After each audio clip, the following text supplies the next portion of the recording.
Enter the Anime is directed by Barunova and is a documentary in which she attempts to dive deep into anime, get to its heart and soul, and along the way she wants to look at the impact it has had on not just Japanese culture, but on the rest of the world as well. When I was growing up, there were two types of people. People who really liked anime and people who didn't.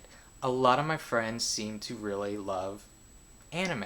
I was kind of in the middle, though. There was some animes I liked, like Dragon Ball Z and Gundam and Pokemon, of course. And there was other stuff that I could care less about.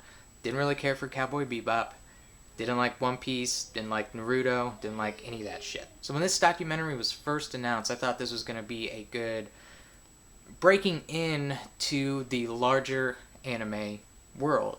And after I saw it, I am sticking with Pokemon.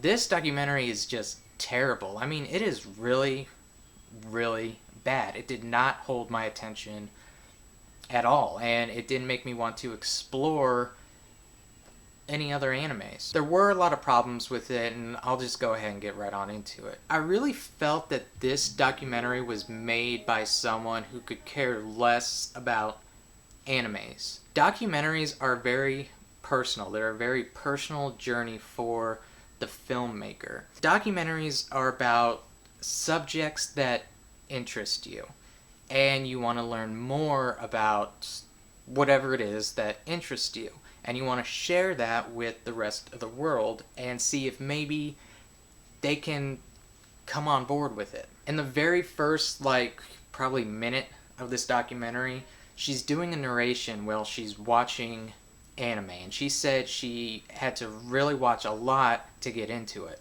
And one of the lines that she says is, when Netflix first hired me to do this documentary. So right there, you know that this wasn't her project. You knew that this was a documentary that Netflix wanted to put out, and they just needed someone to kind of direct it. I think she was kind of just randomly picked from a hat. The very first segment, or the very first person she interviews... Actually, let me stop right there. One thing about this documentary that I knew was kind of bullshit from the get-go is she doesn't do the interviewing. A lot of documentary filmmakers will be the one doing the interview. They will be sitting down across from the person that they're talking to, asking the questions. Now, I understand with this being in Japan, a lot of it was interpreters. But she's still not there present with them. It's like she wrote down some questions that they wanted the interpreter to ask, went out, found the creators of these animes, and had the interpreter interview them while she was off doing fucking God knows what. So I actually kind of found myself insulted. How are you going to make a movie that you have no interest in fucking making? But this was not personal at all. This was so heartless and so not caring. But at the very beginning, one of the first person that is interviewed is Adi Shankar.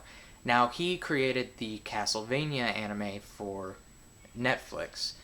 Now, for those of you who are fans of anime, Castlevania is kind of graphic. But if you look at some of the other animes out there, it's very, very toned down. But then when you look at the creator of Castlevania, he fucking looks like this. For a little bit of a comparison, I'm going to show you Broko Sandovic. Now, this guy created Kengan Ashura, a very graphic anime. Now, look at him. He created something really fucking graphic. This guy created something really fucking tame. Do you see the difference between those two?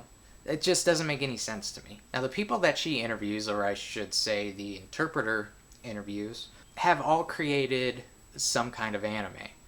And every person that they interview ends up talking about their specific anime that they're created.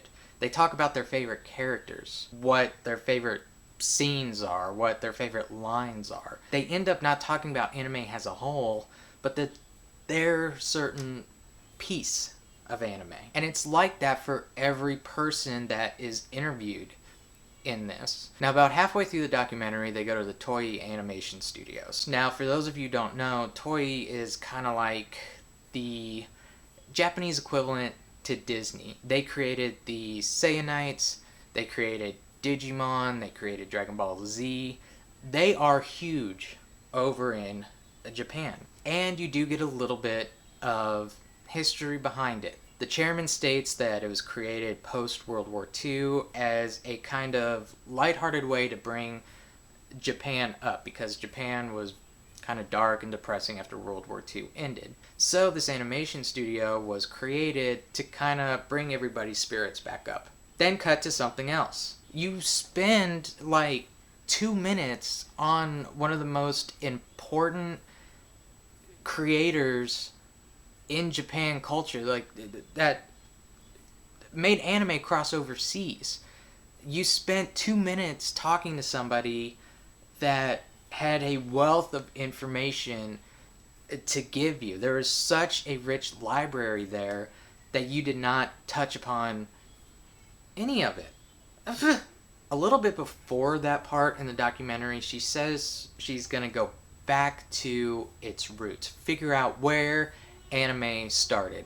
And she starts interviewing like a bunch of kids like on the street, and she asks them what their favorite animes are, and some of them say like Digimon, some say like Saiyanites, you know, and cut to something else. It's like you spend no time on talking about the history of this. How are you going to figure out how something became the way it is without seeing or investigating where it all started from?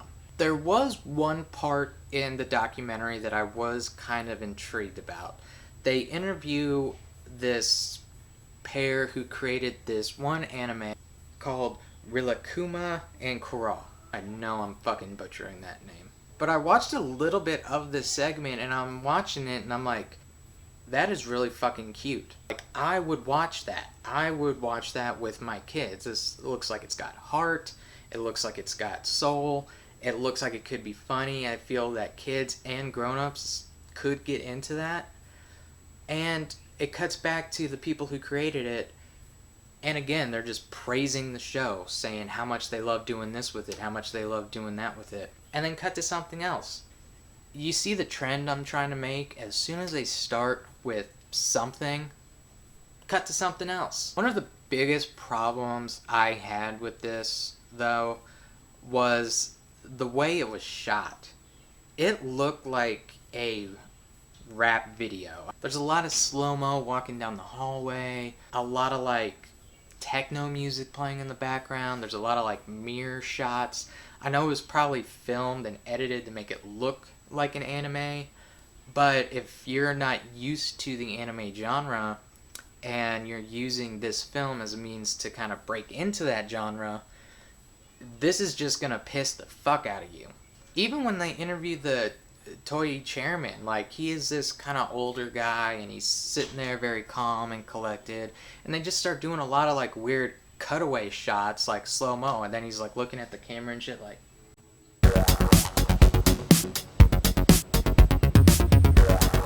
and they do like all kinds of like crazy shit with that. It's like, just let this thing be natural, just let it be flowing. Towards the end of the documentary, all the creators and animators have one thing in common, that anime takes a lot out of you. It is a lot of work to make something like this. And at one point she says, I feel how they are because I've been drained, I'm running on empty, I'm, you know, trying to get this done, and I just feel drained.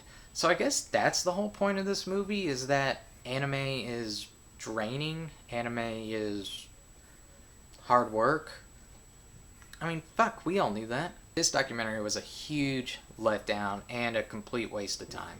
Now, me being a kind of middle-of-the-road anime fan, this was kind of biased. If you love anime, you might really enjoy Enter the Anime. But if you don't like anime, this movie is just going to piss you off. I'm going to give Enter the Anime, skip it. If you come across this one in suggested movies, skip it altogether. Thanks for watching. Be sure to comment below. Let me know your thoughts on Enter the Anime. And as always, I will see you in the next episode.